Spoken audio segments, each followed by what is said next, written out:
Now, he is known for his shimmies and spins and for flinging people like me around the Strictly dance floor. That's quite a feat, believe me. But today, as part of our Loose Women Fertility Week, he's joining us to talk about something very different and very personal, the road to parenthood through IVF. Please welcome Anton Du Beke. Go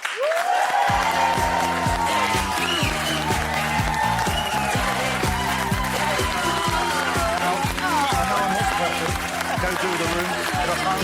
Gorgeous partner. How lovely to see you. It's lovely to see you. Thank you very much indeed for having me on. As I struck As you struck into the seat. You look dapper. Well, it's very kind. That's how we used to come to training, like that. Literally like that. Every day. Always. Yeah, just wander in with normal clothes. But you know, talking of training, one of the lovely... Because I don't want to talk about dancing today, because this is about you and Hannah and your beautiful children and our fertility week. But every day at training, every time I went to the loo, I said, oh, shall I go and get a cup of tea? When I came back, you were on Skype to your babies. Yes. Literally obsessed. It is the best invention ever, FaceTime or whatever anybody else uses. It's a saviour of all things like that, being, you know, going to work, and for parents, it's the most brilliant thing. Because you just... And, of course, children now are right up to speed with it. I mean, we... You know, with like your kids will be way ahead 400 years old, Ryan. But they're like that, Daddy, Daddy, and then oh, and they're like that. Watching Paw Patrol. Daddy, I'm watching Paw Patrol. But then you waited a long time for them, didn't you? And it wasn't an easy road. What made you want to talk about this today? Because it's not always easy to talk about the struggles for fertility and parenthood. Well, I'm delighted to be able to talk about it, really, because it's such an incredible thing, being able to be a parent. Hannah and I left it a bit late, well, a bit later, so we're slightly older parents, but it's the most... Oh, leave off. Henrietta and George. Henrietta and George and Hannah. Let me tell you this, Hannah, I always get a bit emotional when I talk about this. I know. Don't start be a nightmare. Hannah is the most brilliant. Everyone's mum is the best mum in the world, but Hannah is a remarkable mum and wife, actually. She's the most brilliant person I've ever met. And I said, for me as a man, and everything is from my own personal perspective as a man, by the way, everything I'm saying, I didn't know whether I wanted to have children or whether that was going to be a thing for me. It wasn't a subject was forefront of my mind. But what I did know was this, that if I did have children, it would be with the woman I would want to spend the rest of my life with. And it's Hannah. So having children with... I don't know if she knew that. But so having children with Hannah was a perfectly normal and obvious thing. But once you've made that decision, so you say, here is the, you know, the love of my life, the woman I want to spend the rest of my life with, let's have children. And then she had to tell you and discuss the fact she had endometriosis. Endometriosis, which, as we all know, causes a lot of problems with fertility. Yes. So what were your thoughts when she discussed that with you, and what route did you think Well, I knew that... I've known that Hannah suffered from endometriosis for as long as I've known her, and I know she was diagnosed with it in her early 20s. Endometriosis is a massive thing for ladies. From a man, you look on, and it's one of those. You go, I don't understand it. But for a woman, it affects the quality of your life to a degree, because it sort of comes in three parts. First, there's the excruciating pain. Secondly, there's the swelling of being of having it that makes you look like you're pregnant. Which is sort of a perverse thing, because people come out to you going, oh, congratulations. You say, no, I'm actually not, I've got endometriosis. And, of course, it also stops you from becoming, in many cases, pregnant. So the one thing you want to do, you can't do, and then you look like you are horrific. So and as a man, there's nothing you can do, because all I can do is support and empathise and do whatever I can do.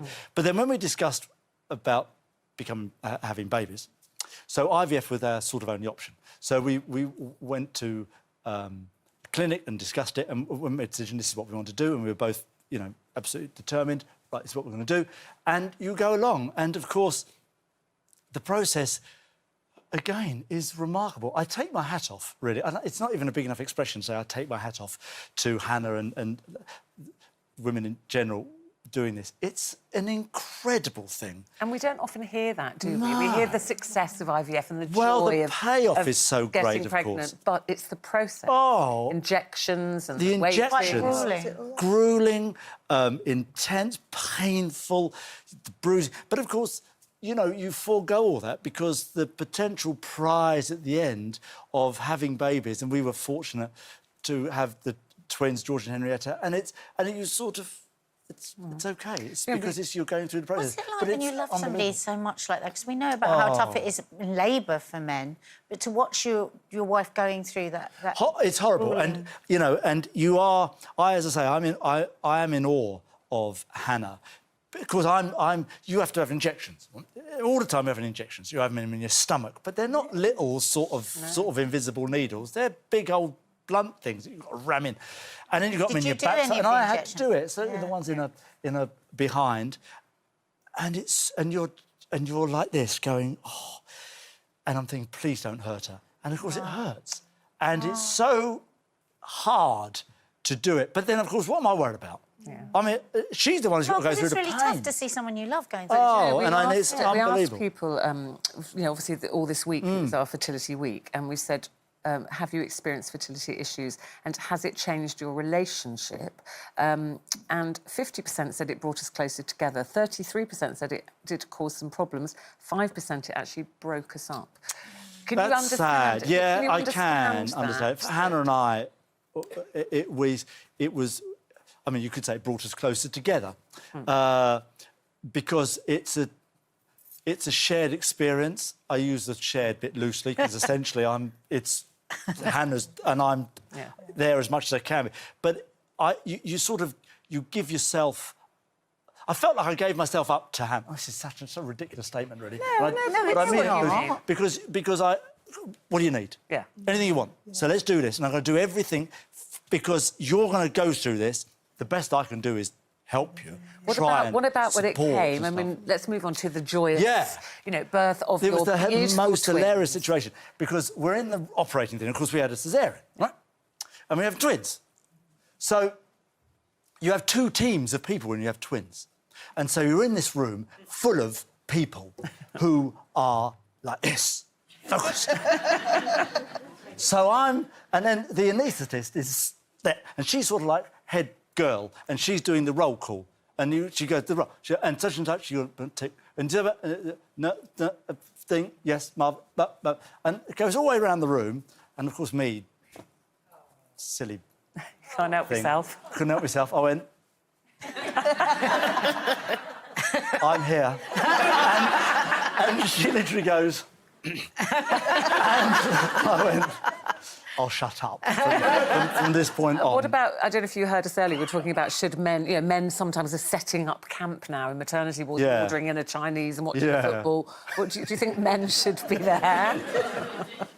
Imagine if you hadn't been allowed to be in... I tell you what, it was... I said, we're chatting away, saying, all right, my love, you know, anything you want? No, this is that. And suddenly, whoosh, round comes the baby. We'd started. All right, there we go. And then they go whack, and they hand it to you, and they stuff it in your shirt, and they've got this little thing like this. Oh. And then they'll clear off and go and do other sort of technical things. The other one. And I'm like this.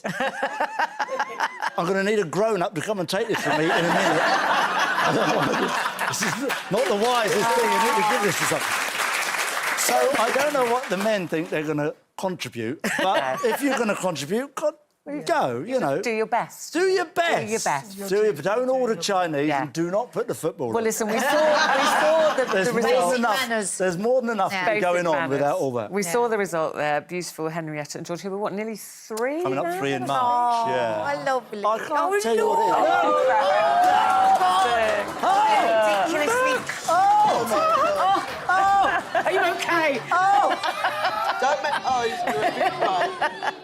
Oh, Okay. they were so... Just like me. Doing a little waltz. They're doing a little waltz there. They're dancing, look at that. I've used that choreography with you, I don't know if you know. They're much better than me. Come on, girl. Listen, it's such a shame that we would have loved Hannah to be here today, but I know she couldn't. But She love to couldn't her make it, unfortunately. She's and love working. to Henrietta and George. She's busy. Always lovely to see you. It's Anton lovely to Du see you, Beke. thank you.